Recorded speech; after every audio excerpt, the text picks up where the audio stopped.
productive work is the process of bringing values into existence. I want to just make, because I'm noticing the time, it's getting late, I want to make one more point before I move on to that series of topics. The kind of questions pushed me ahead of where I wanted to go. So I just want to make two observations now that tie this back into the idea of knowing how to value. Thinking now particularly in the sphere of architecture, but using that as an example. Consider what happens when Keating tries to design a building. Look at quote 34. When the drawings were ready, he stood looking at them uncertainly. Were he to be told that this was the best or the ugliest house in the world, he would agree with either. He was not sure. He had to be sure. He felt nothing but an immense uncertainty when his sketches were ready, and the delicate perspective of a white marble edifice lay neatly finished before him. It looked good. It might be good. He was not sure. But you see, I'm not sure, Howard. I'm never sure of myself. I don't know whether I'm as good as they tell me. Keating cannot value in architecture. He cannot care. It means nothing to him whether the building is this way or that way. And so when he looks at a building, he gets nothing. He draws something, and he says, everything leaves him cold. And it's not that Keating is trying to be a dupe or trying to get away with something in these scenes. Keating is really struggling. And you can see in the descriptions of the scenes right before this, Keating is really trying to design well in these scenes. I mean, he's up against the wall. He needs to design a house. He thinks he's going to be exposed as a fraud. He's motivated in a way, and he really would like to design well. He's trying, but he just can't do it. And I think it's true that Keating cannot pick. He has no basis on which to pick. He has no standards. Keating has not developed any standards, and so he just throws stuff together. And then once he's thrown it together, he doesn't know if it's good or not. He doesn't know if he likes it or not. He has no response to it. And so he needs to go to somebody else and say, is this any good? And in the couple of cases where Keating does evaluate something, he at first doesn't know what to say about it. Then he thinks of other people and he gets an impression of what they might say about it, and then he repeats that. So Keating cannot value. It's not this that he doesn't value in architecture. He cannot.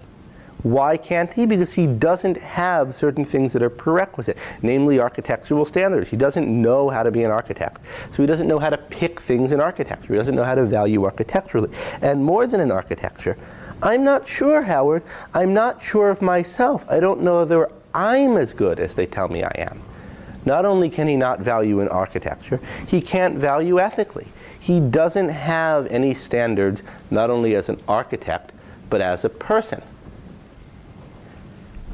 And these standards are something one knows, something one learns. And just to kind of stress that, and I think this is why the scene I'm about to read you from is in the book at all.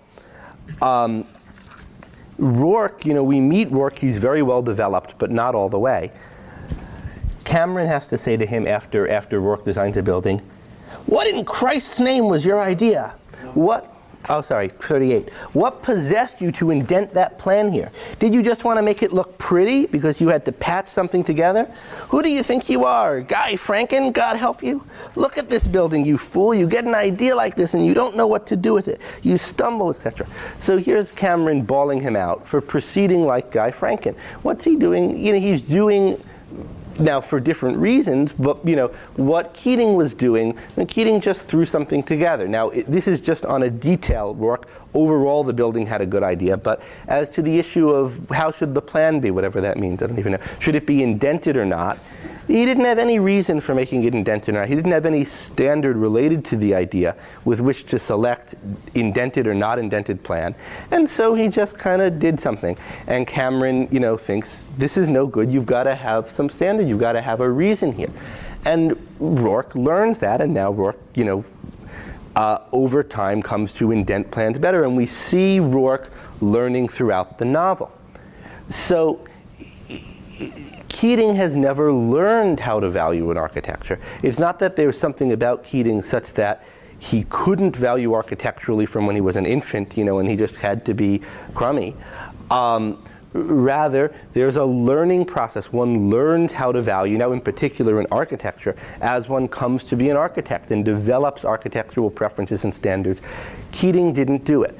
So Keating can't value in architecture, and as it happens as a human being generally, because he doesn't know how to. Rourke knows how to. What does Rourke's knowing how to amount to? He has standards. Standards in architecture, standards in life as a whole, which he learned over time. I want to add one point that's a coda to this little progression, and then we'll open it up again, but not for too long, because there is a last point that's important to get to today. And that is that